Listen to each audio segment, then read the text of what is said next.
Bonjour à toutes, bonjour à tous. Nous recevons aujourd'hui et en direct de Radio Salvetat, Claude Moine, délégué aux actions sociales de la mairie de la Salvetat-sur-Agout, et Lucette Vergne, bénévole et très impliquée en relais d'une association pour le dépistage contre le cancer. Bonjour à tous les deux et bienvenue.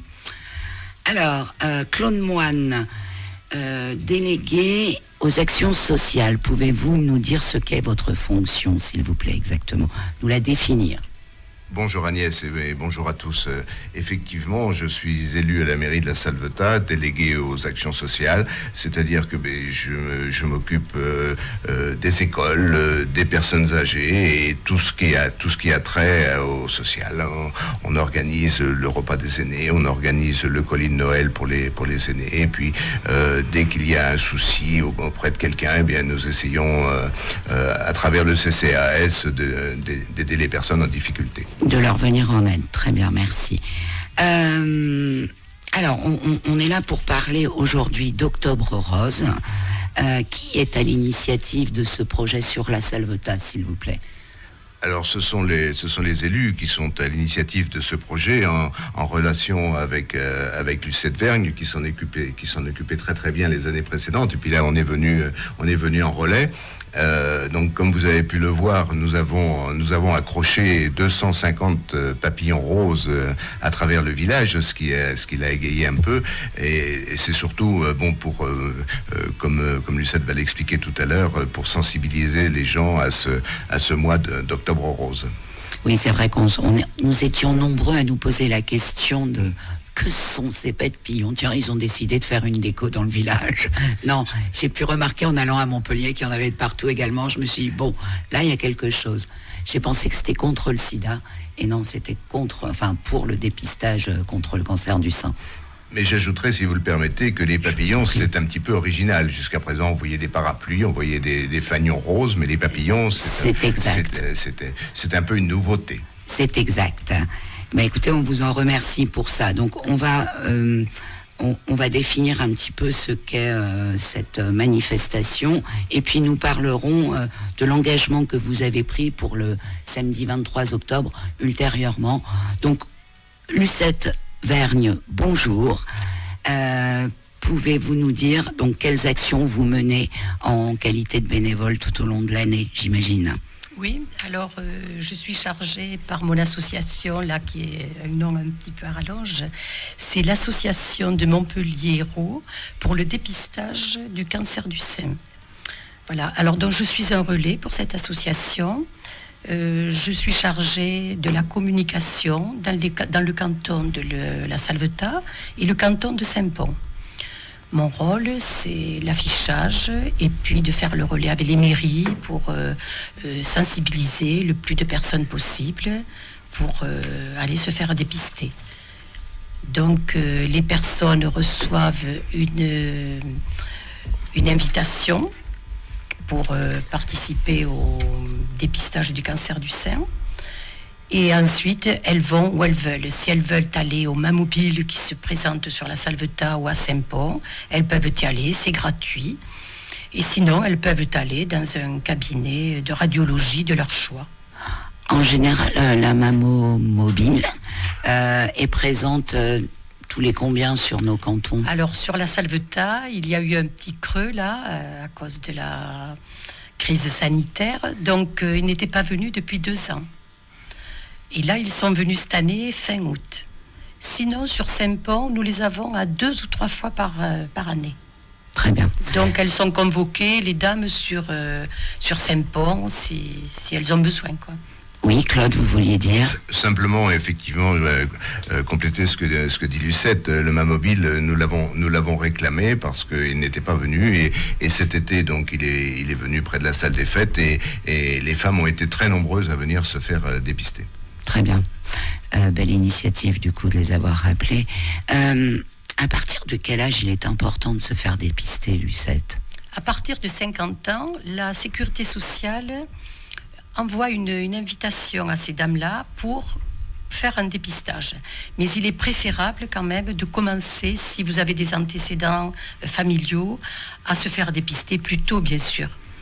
Ça aussi, les gens ne le savent pas, mais une jeune fille à partir de 25 ans peut commencer sur les conseils de son gynécologue ou de son médecin traitant, à avoir des dépistages moins réguliers qu'une personne de 50 ans, mais peut se faire dépister aussi.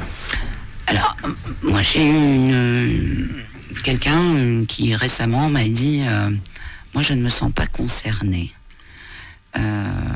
Personne dans ma famille ni moi-même avons eu de cancer et ça, enfin, voilà, ça ne m'intéresse pas. Qu'est-ce qu'on répond à ces personnes-là ? Il faut leur dire qu'il y a une femme sur 8 qui est susceptible d'avoir le cancer. Donc il est préférable de faire un dépistage précoce parce qu'un cancer se guérit dans 90% des cas. Donc il est quand même préférable de se faire dépister et de guérir plutôt que de laisser s'aggraver un cancer qui n'est pas pris à temps. Qu'est-ce qu'on peut faire pour que ce mot cancer ne soit plus un mot tabou et qu'il cesse d'effrayer les gens dès lors qu'on le prononce ? Je trouve, moi, que le cancer n'est pas tabou. Enfin, le dépistage n'est pas tabou. C'est le dépistage souvent qui est tabou. Le cancer, on se sent invulnérable. Mais le dépistage est recommandé parce que justement, il n'est pas tabou. C'est un contrôle comme quand on va chez un médecin. Mais le simple mot cancer est un mot qui est effrayant pour chacun d'entre nous. Bien souvent, on dit cancer, donc décès. Voilà, alors que pas du tout. Non. Voilà, ça n'équivaut pas à ça. C'est ce qu'il faut entendre. À l'heure actuelle, les femmes, c'est plus ou moins long la guérison, mais on guérit du cancer. Voilà, et il faut pouvoir en parler simplement et naturellement avec chacun d'entre nous. Claude, je vous prie de m'excuser. C'est ce que j'allais vous dire. Il faut en parler pour dédramatiser tout cela et pour que chacun se sente concerné. Il faut surtout en parler. Est-ce que cette association a déjà imaginé faire des colloques, des choses comme, enfin peut-être pas des colloques, mais des manifestations où on va pouvoir débattre justement du cancer, et parce que il m'apparaît important de savoir en parler. Alors, moi, je ne suis pas à ces instances, je ne sais pas, parce que l'association est sur Montpellier, elle est très active sur Montpellier, mais par exemple ici, sur la Salvetat, nous avons fait de la prévention dans des domaines qui malgré tout, touchent au cancer, si vous voulez, au final. Bien entendu. Nous avons fait des conférences sur, par exemple, la dernière, c'était sur le sucre, sur les gestes des personnes âgées aussi, les postures des personnes âgées, la déambulation des personnes âgées, les aider, enfin. Et puis sur l'alimentation en général.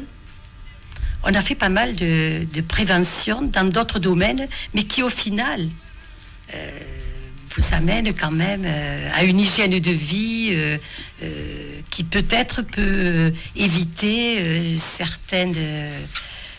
par exemple le sommeil, qui est très important. Sauf qu'on ne le gère pas toujours. On ne le gère pas, mais on peut donner des conseils, c'est sûr. On peut donner des conseils et puis chacun prend ce qui peut lui être bénéfique. Tout à fait. Alors, donc, merci pour toutes ces réponses. On va à présent parler du samedi 23 octobre, donc, qui va être marqué par une marche où nous allons marcher ensemble à partir de 14h.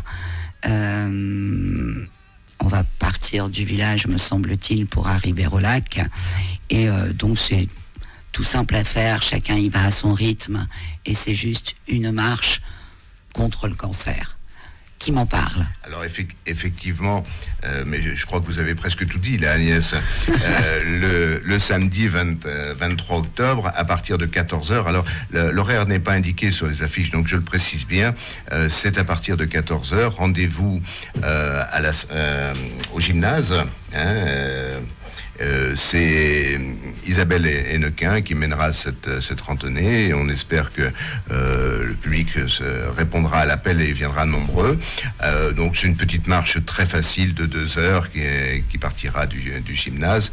Et puis il y aura aussi, parce que il faut pas se voiler la face, on essaie aussi de récolter des fonds qui seront donnés à la Ligue contre le cancer. Donc il y aura une urne et chacun participera comme il le souhaite à ce don à la Ligue contre le cancer.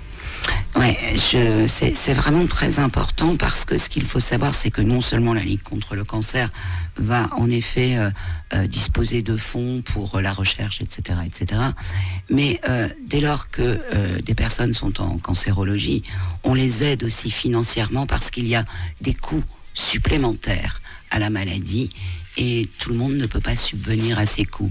Et la Ligue est vraiment toujours là, donc c'est important. On le répète, c'est déjà suffisamment compliqué d'avoir à vivre ce type de pathologie. Encore faut-il pouvoir subvenir à ses besoins quotidiens, en plus de la maladie.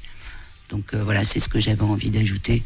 C'est ça, mais vous avez bien fait, Agnès, parce qu'on ne le sait pas assez. C'est quand on est malade que cette ligue est là pour vous soutenir, pour vous aider. Psychologiquement également. Hein. Socialement. Ouais. Et physiquement, elle met à disposition des activités qui seront adaptées à votre état. Et on ne le sait pas assez, et les gens ne font pas assez appel à ces services. Absolument, et ce qu'on ne sait pas, en fait, c'est que dès lors que la maladie intervient, il n'y a pas qu'une histoire de sécurité sociale et de prise en charge CPAM. Il y a tous les à côté, et ça c'est très important, et c'est là qu'intervient la Ligue, et toute l'importance et ce qui est capital pour ces personnes-là. Voilà. Vous avez raison. Merci. Est-ce que vous auriez des choses à ajouter ? Je pense que nous avons dit l'essentiel, et je le répète, on espère que le public répondra présent samedi à 14h au gymnase. Vous serez présents tous les deux ? Moi, ce n'est pas certain. D'accord, je vais tenter d'être là pour marcher, même si je déteste ça. Mais c'est pas grave, on va le faire. Je vous remercie à tous les deux. On s'inscrit où ? Auprès de la mairie pour la marche ou pas ? On vient comme ça ? On peut venir comme ça, on peut s'inscrire, mais on peut venir comme ça. L'essentiel, c'est d'être présent, et puis de mettre une petite obole dans l'urne qui sera rose aussi. Très bien. Bah, écoutez, on vous remercie. Venez nombreux, c'est important, c'est capital. Ça peut toucher n'importe qui d'entre nous. Voilà, venez nombreux, soyez là.